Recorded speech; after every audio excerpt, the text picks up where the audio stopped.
Hello friends, welcome to my channel. मेरे channel को subscribe नहीं किया तो सब्सक्राइब कीजिए और बेल आइकन को जरूर दबाएं। सभी लेटेस्ट पाने के लिए जुड़े हमारे साथ। और आप हमारे टेलीग्राम चैनल पर भी जुड़ सकते हैं, जिसका लिंक आपको डिस्क्रिप्शन में मिल जाएगा। आइए जब हम बात करने जा रहे हैं एसएससी एमटीएस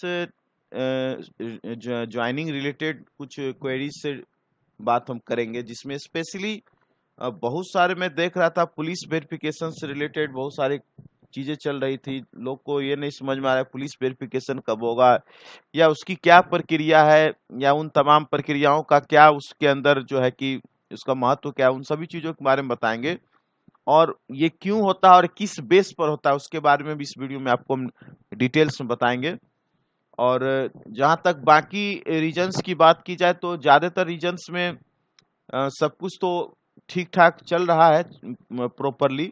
लेकिन एक दिल्ली रीजन से ही कुछ ऑफिशियल अपडेट है नहीं, वेबसाइट पर कुछ अपडेट तो नहीं हुआ, लेकिन कैंडिडेट्स को जो है सभी कैंडिडेट्स को अपॉइंटमेंट लेटर या डॉक्यूमेंट वेरिफिकेशन वगैरह के लिए कॉल किया जा रहा है।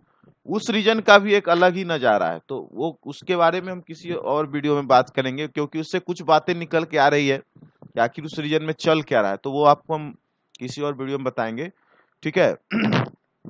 और ज्वाइनिंग के रिगार्डिंग बस यही कहना है कि जिन लोगों के इशू लेटर इशू हो रहे हैं, वो जल्द से जल्द कोशिश कीजिएगा कि अपना सारा कुछ कंप्लीट करके पहुंचे या भेजे, ताकि जितना जल्दी आप डॉक्यूमेंट वगैरह सबमिट करेंगे उतनी ही जल्दी आपकी ज्वाइनिंग की प्रक्रिया जो है, ज्वाइनिंग लेटर वगैरह आपका थोड़ा फास्ट होगा। क्योंकि जैसे जैसे लेट होगा तो फिर उसमें वक्त लगता है। होता यह है कि जो बड़े बड़े डिपार्टमेंट जैसे कि इनकम टैक्स या और भी कोई बड़ा डिपार्टमेंट जिसमें 100 200 300 वैकेंसी होती है, तो वहां पर वो लोग एक बार में किसी को कॉल नहीं करते हैं, ठीक है। एक बार में नहीं करने के पीछे होता यह है कि उनको एक मतलब एकाएक बहुत सारे कैंडिडेट्स को मैनेज करना थोड़ा दिक्कत होता है, इसीलिए 50 करेंगे, फिर 100 करेंगे, फिर 25 करेंगे, इस तरह करके वो बैच बनाते हैं। और उस बैच वाइज वहां बुलाया जाता है, डीवी होता है, फिर वो कॉल करते हैं। तो जैसे जैसे बैच बनता है और जिस जिस तरह से उनको बुलाया जाता है, जैसे जैसे लोग वहां पहुंचते हैं, उसी के हिसाब से आगे जो है कि उनको ज्वाइनिंग लेटर भी दी जाती है। तो थोड़ा सा वक्त लगता है। बहुत से लोग ये कह रहे हैं कि उसी रीजन से किसी का आया है और उसी रीजन में मेरा नहीं आया है, तो हो सकता है उनका अभी फर्स्ट लॉट में निकाला हो गया और नेक्स्ट लॉट आप ही का होगा। लेकिन ऐसा नहीं है कि नहीं आएगा, थोड़ा वक्त लग सकता है, क्योंकि जो बड़ा डिपार्टमेंट है उसके साथ ये समस्या है। और जहां पर छोटे छोटे डिपार्टमेंट या यहाँ मतलब 2 सीट है, 5 सीट है, 10 सीट है, उनके लिए कोई समस्या नहीं, वो एक ही बार में आपको कॉल करते हैं और आप वहां जाके उसको अटेंड करते हैं। तो बहुत ज्यादा घबराने और परेशान होने की बहुत ज्यादा जरूरत नहीं है, ठीक है। तो आज का जो टॉपिक था स्पेशली ये है पुलिस वेरिफिकेशन के बारे में, ठीक है। बहुत सारे लोग कहेंगे कि पुलिस वेरिफिकेशन क्या होता है और ये पुलिस वेरिफिकेशन एक्चुअली में इसका क्या इंपॉर्टेंस है और इसमें क्या चीजें होती है। देखिए, पुलिस वेरिफिकेशन एक्चुअली में होता है कि जो आपने तथ्य दिए हैं एज पर अटेस्टेशन फॉर्म, उसकी पुष्टि करना। ये देखिए अटेस्टेशन फॉर्म है एक आपका फॉर्मेट, और यहाँ ऊपर आप देखेंगे ये देखिए police verification slash attestation form यहाँ पर मेंशन किया गया। मतलब अब आप अटेस्टेशन फॉर्म का मतलब आप समझ जाइए अटेस्टेशन फॉर्म एक्चुअली में होता क्या। और मैं क्यों बार बार बोलता हूँ कि आप लोग अटेस्टेशन फॉर्म जो है उसको बहुत बारीकी से, बहुत ही सही तरीके से भरे। क्यों? क्योंकि इसी जो आपने इसको फैक्ट्स दिए हैं ना, इसी की पुष्टि जो है पुलिस वेरिफिकेशन में होती है। और यहाँ पर आप देख सकते हैं बहुत सारे अटेस्टेशन फॉर्म में ये आपको देखने को नहीं मिलेगा, लेकिन ये जो है कि ये किसी हवलदार के ज्वाइनिंग लेटर से ये मिला था, तो इसमें इस चीज का पुष्टि है। यानी कि स्पष्ट है कि police verification regarding attestation form ही इसमें है। अब आप ये क्यों है, देखिए इसमें जो बहुत सारा क्लाउज होता है ना, वो आपको पुष्टि करने के लिए होता है पुलिस को। आप कैसे है, तो उसमें देखिए नीचे आइएगा, थोड़ा थोड़ा सा नीचे आना है तो आपको एक चीज यहाँ देखिए ये देखिए पॉइंट नंबर 12 जो है स्पेशली, इसमें 2 3 कॉलम, 4 5 कॉलम होता है, जो स्पेशली ये कोई और नहीं कर सकता है, ये सिर्फ और सिर्फ पुलिस का ही काम है। जैसे कि आप कभी अरेस्ट हुए हैं क्या, यस नो, ये कौन बताएगा? इस बात की पुष्टि कौन करेगा? ना डिपार्टमेंट कर सकता है ना आप कर सकते हैं, तो कौन करेगा? तो होता है पुलिस के द्वारा। अगर आपने लिख दिया यस, तो ये जब लेटर जब अटेस्टेशन फॉर्म वगैरह जब पुलिस वेरिफिकेशन में भेजा जाता है थाने में, तो वो कहते हैं कि हाँ सही में इनके खिलाफ कोई केस कार्रवाई थी, अरेस्ट हुए हैं। अगर आपने नो लिखा तो वो चेक करेंगे कि वेदर ये कभी अरेस्टेड हुए हैं या नहीं हुए हैं। तो वो अगर देखेंगे नहीं हुए तो नो, आपका सही है। उसी तरह प्रोसिक्यूटेड हुए हैं, कभी आपको डिटेंशन में रखा गया है, कभी आपको कोर्ट से कोई फाइन है, तो ये सारा चीज जो स्पेशली पूछा जाता है ना, सारा कुछ, कोई केस पेंडिंग है, ये सब कुछ इसमें रहता है।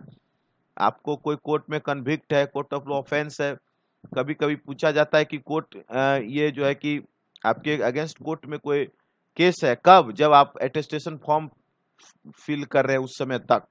तो बहुत सारा चीज इसमें पूछा जाता है, ठीक है। कभी डिस्चार्ज एक्सपेल्ड, बहुत सारी चीजें इसमें जो है कि पूछा जाता है, जो कि जिस चीज की पुष्टि हम नहीं कर सकते हैं वो पुलिस करती है। अब देखिए पॉइंट नंबर 2 में क्या है, if detained, arrested, prosecuted, bound down, completion, submission, ये सारा चीज जो है कि आपको पुलिस वेरिफिकेशन से होता है। दूसरा नंबर, ये सारा जो आप फैक्ट्स देते हैं, आपका नाम, आपका एड्रेस, आपका रेसिडेंशियल में क्या कहाँ रहे, father, mother, wife, husband, brother, sister, इसकी पुष्टि भी कौन करेगा? तो इसकी पुष्टि जो थाना लेवल पर होता है उन्हीं के द्वारा होता है, वही जाके करते हैं। आपका सारा कुछ डिटेल्स, जो भी कुछ आपने अटेस्टेशन फॉर्म में दिया है, उन सभी चीजों की पुष्टि जो है पुलिस वेरिफिकेशन में भी होती है। अब देखिए पुलिस वेरिफिकेशन भी दो तरह के होते हैं। एक तो पुलिस वेरिफिकेशन नॉर्मल होता है, जैसे कि आपका नॉर्मल कोई इनकम टैक्स या नॉर्मल कोई सिविल मतलब जो डिपार्टमेंट है उससे हो गया। अब इसमें जैसे कोई डिफेंस का है, डिफेंस में भी जैसे आईबी वगैरह का है। अच्छा, आईबी वगैरह का जब आपका ज्वाइनिंग होता है तो उसमें काफी लंबा चलता है उसका पुलिस वेरिफिकेशन, इसलिए कि वहां पर वो एक एक चीज चेक करते हैं, एक एक कॉलम वो चेक करते हैं, एक एक पॉइंट वो चेक करते हैं। वो एक दिन में उसका वेरिफिकेशन समाप्त नहीं होता है, वो महीनों चलता है। लेकिन नॉर्मल जो पुलिस वेरिफिकेशन होता है उसमें क्या होता है कि थाना एक बार आके आपका जो है कि देख लेगा कि ये आदमी कौन है, क्योंकि थाने को पता होता है जिस पुलिस थाने के अंदर आप होते हैं वहां उनको सारा कुछ इन्फॉर्मेशन होता है, वहां के आसपास वो इन्फॉर्मेशन लेते हैं, या उनका अपना एक जो अपना तंत्र रहता है उससे वो लेते हैं।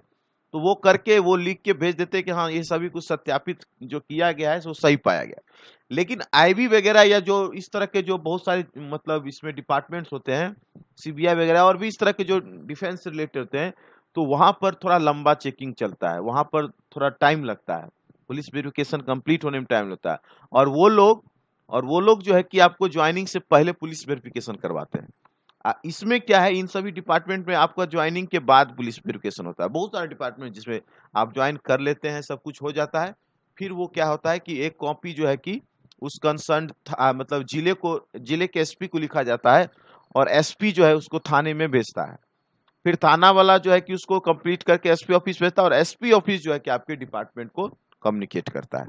तो ये पूरा प्रोसीजर होता है पुलिस वेरिफिकेशन। इसीलिए मैं बार बार कहता हूँ कि जब भी आप अटेस्टेशन फॉर्म भरते हैं तो बिल्कुल केयरफुली भरें, किसी भी प्रकार की गलती आप उसमें ना करें, क्योंकि थोड़ी सी भी गलती आपका थोड़ा सा गड़बड़ा जाएगा। अगर इन्होंने कुछ उल्ट लिख दिया कि नहीं, इंफॉर्मेशन सही नहीं है, तो फिर आपके कैंडिडेचर पर सवाल उठ जाएगा। इसीलिए बिल्कुल केयरफुली भरिए, जो भी भरिए ऑथेंटिक भरिए, कोई इसमें डरने घबराने की जरूरत इसमें नहीं होती है, ठीक है। तो पुलिस वेरिफिकेशन एसएसपीली यही है, उसका पर्पस यही होता है, और इसमें कुछ खास नहीं था। तो चलिए इस वीडियो में बस इतना ही रखते हैं, मिलते हैं फिर किसी और वीडियो में। तब तक के लिए thanks for watching and best of luck.